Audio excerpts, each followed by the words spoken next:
The UK is in the grip of a big freeze as temperatures plummet around Britain. While seasonal influenza is normal, a pandemic would mean a new strain of the virus. Once here, it could spread in 2 weeks. To tackle this, Britain's Royal College of General Practitioners has issued new guidelines for British doctors to help them cope. A pandemic, when it comes, will be a very serious issue for any country, in that a lot of people will be ill at any one time.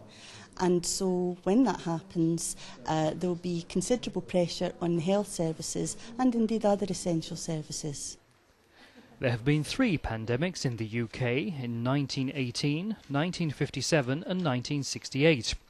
While there isn't one at the moment, the new guidance produced jointly with the British Medical Association calls on the UK's GPs to be prepared.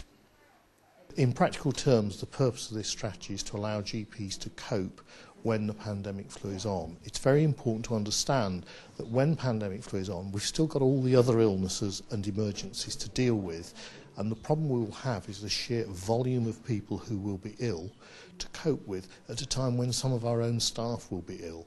So therefore that means we've got to make special arrangements in order to deliver services.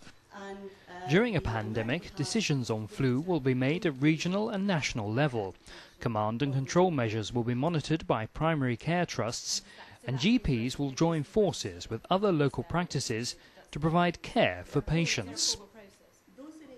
Primary care trusts will be taking control in the sense that if a practice is struggling, it will be in a position to say, please go and work with another practice. We will amalgamate you temporarily, operationally, for however many days until your staff are back at work. It will be at that level.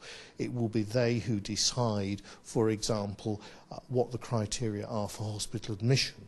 Beyond that, it will be business as normal. Antiviral drugs to get over the virus during the pandemic will be administered through a new national pandemic flu phone service that will be set up. In the United Kingdom, the government is setting up something called the National Flu Line, and that's been set up so that when people get ill with flu, they'll quickly be able to get supplies of antiviral drugs. Antiviral drugs should be taken within 48 hours of symptoms starting, and the National Flu Line will be a way in which people can phone this service and an arrangement can be made so that drugs can be got to the people as quickly as possible. The guidelines are a key part of the armoury to tackle an influenza pandemic and put in place measures that will help provide Britain's health practitioners with a blueprint to overcome its effects.